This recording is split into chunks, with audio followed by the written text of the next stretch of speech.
Alright guys, I'm back with another chapter in Leviticus. We're in Leviticus chapter 18. You find me in my office again. It's another late night at the school. Got another basketball game that I'm blessed enough to be able to attend.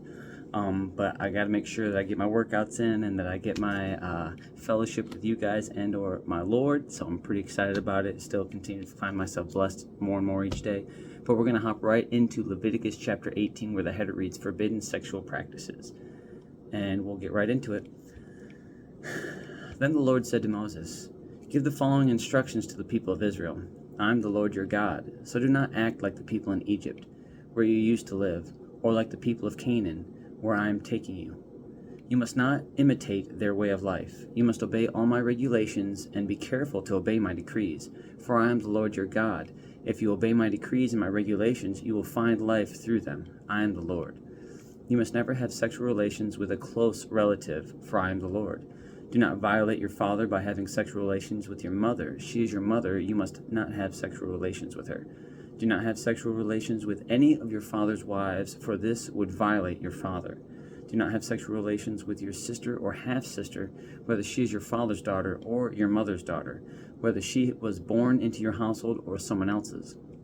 Do not have sexual relations with your granddaughter, whether she is your son's daughter or your daughter's daughter, for this would violate yourself. Do not have sexual relations with your stepsister, the daughter of any of your father's wives, for she is your sister. Do not have sexual relations with your father's sister, for she is your father's close relative. Do not have sexual relations with your mother's sister, for she is your mother's close relative. Do not violate your uncle, your father's brother, by having sexual relations with his wife, for she is your aunt. Do not have sexual relations with your daughter-in-law. She is your son's wife, so you must not have sexual relations with her. Do not have sexual relations with your brother's wife, for this would violate your brother. Do not have sexual relations with both a woman and her daughter, and do not take her granddaughter, whether her son's daughter or her daughter's daughter, and have sexual relations with her. They are close relatives, and this would be a wicked act. While your wife is living, do not marry her sister and have sexual relations with her, for they would be rivals. Do not have sexual relations with a woman during her period or of menstrual impurity. Do not defile yourself by having sexual intercourse with your neighbor's wife. Do not permit any of your children to be offered as a sacrifice to Molech. For you must not bring shame on the name of your God. I am the Lord. Do not practice homosexuality, having sex with another man as with a woman. It is a detestable sin. A man must not defile himself by having sex with an animal, and a woman must not offer herself to a male animal to have intercourse with it. This is a perverse act. Ooh, goodness, sorry about that. Do not defile yourselves in any of these ways, for the people I am driving out before you have defiled themselves in all these ways, because the entire land has become defiled. I am punishing the people who live there. I will cause the land to vomit them out. You must obey all my decrees and regulations. You must not commit any of these detestable sins. This applies both to native-born Israelites and the foreigners living among you. All these detestable activities are practiced by the people of the land where I am taking you, and this is how the land has become defiled.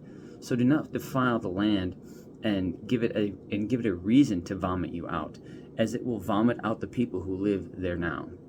Whoever commits any of these detestable sins will be cut off from the community of Israel. So obey my instructions and do not defile yourselves by committing any of these detestable practices that were committed by the people who lived in the land before you. I am the Lord your God."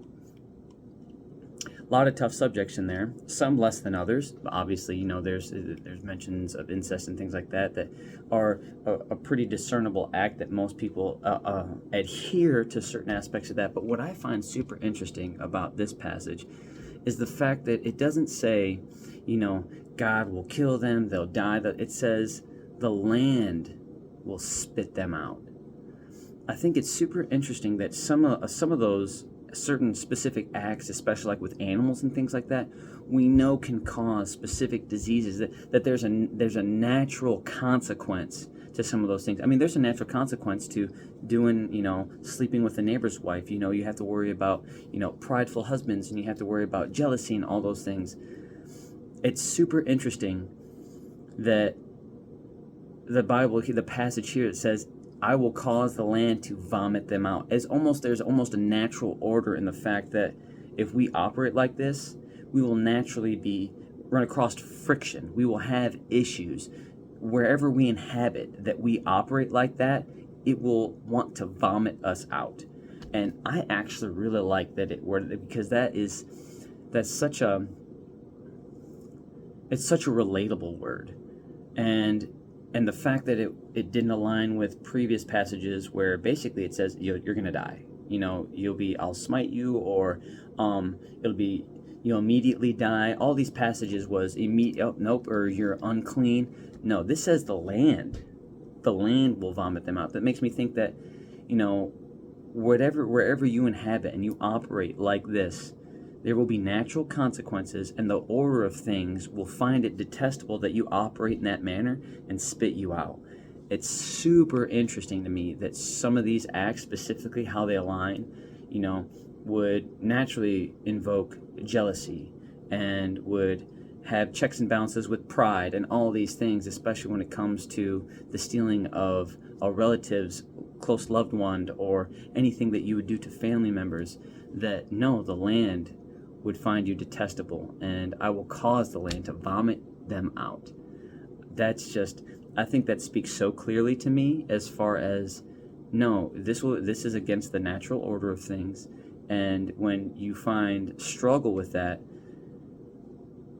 the system that God has created desires the balance, desires to align with Him. So you're naturally going to be vomited out. I just really like that. I just really like that, because I've just seen that in practice. I've seen people, when someone cheats on a boyfriend or a husband or a wife or a girlfriend, all these things, there's just such natural friction that occurs that it's the land vomiting them out.